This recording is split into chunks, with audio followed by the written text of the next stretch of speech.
Assalamualaikum warahmatullahi wabarakatuh.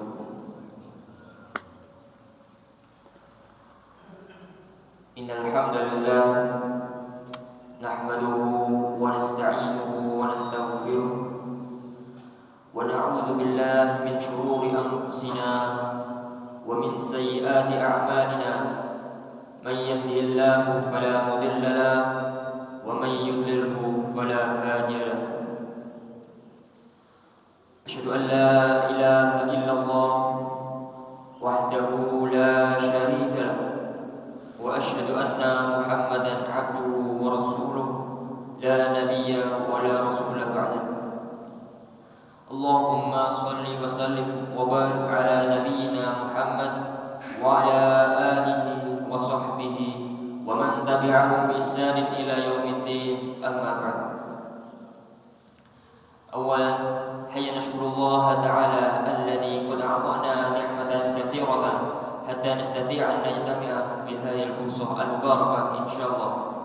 Tsaniya shalli wa nusallimu ila habibina Muhammadin sallallahu alaihi wasallam alladhi qad hamala an-nasa min adh-dhulumati ila an-nur min al-jahiliyah ila al-islamiyah. Ma'asyiral muslimin, jamaah salat subuh yang dirahmati Allah Subhanahu wa taala. Marilah kita senantiasa memanjatkan rasa syukur kita atas kehadiran Allah Subhanahu wa taala yang telah memberikan kita banyak sekali nikmat berupa nikmat rahmat, taufik dan kesempatan serta hidayahnya sehingga kita semua dapat melaksanakan sholat subuh berjamaah di masjid yang insyaallah mulia ini tanpa ada halangan suatu apapun.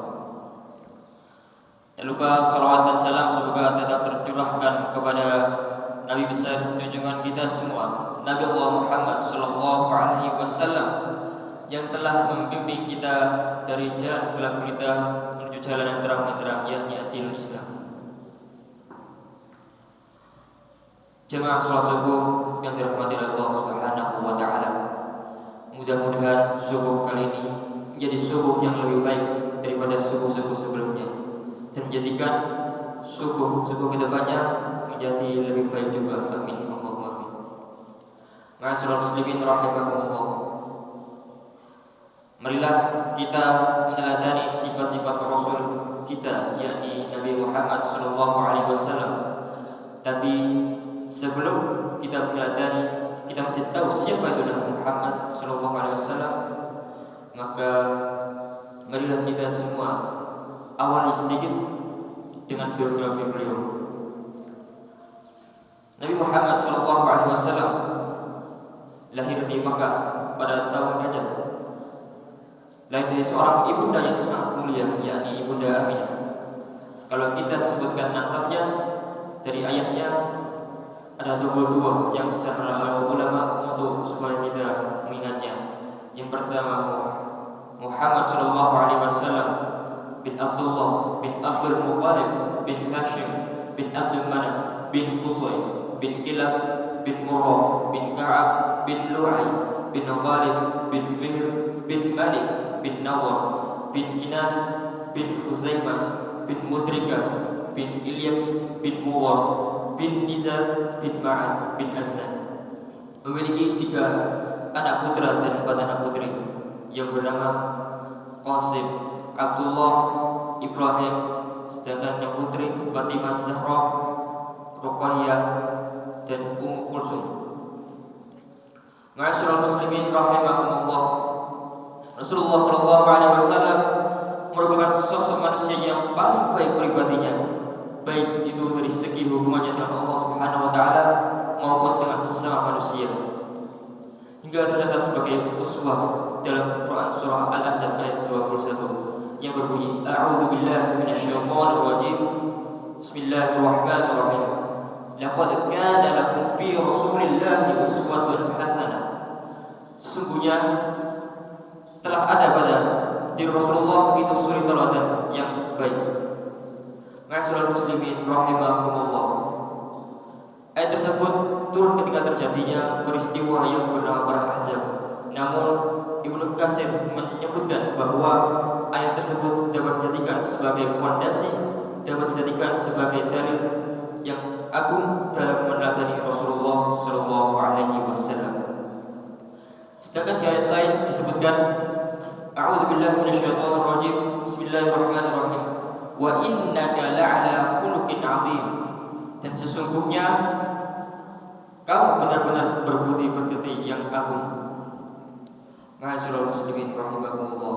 Saking mulianya sifat Rasulullah, saking mulianya akhlak Rasulullah, tidak semua orang bisa mencontohnya.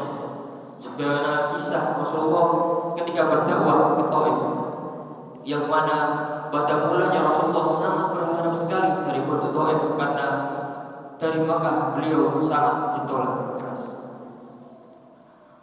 Ketika sampai di Taif, bukannya beliau mendapat sambutan yang hangat dari penduduk, akan tetapi malah mendapatkan penolakan yang sangat keras, yang kita sendiri mungkin tidak mampu ketika kita dihadapkan oleh cobaan tersebut, yang dimana batu-batu pun melayang dan kotoran-kotoran unta pun melayang hingga Rasulullah terluka pada saat itu. Yang menjadi pertanyaan, apakah beliau mengutuk perbuatan tersebut? Perhatikan kalimatnya baik-baik. Ketika datang malaikat gunung kepada Rasulullah, yang mana diperintah oleh Allah untuk melakukan apapun yang dikatakan oleh Rasulullah Shallallahu Alaihi Wasallam. Lantas bagaimana respon Nabi? Nabi justru menolak apa yang ditawarkan oleh malaikat gunung tersebut.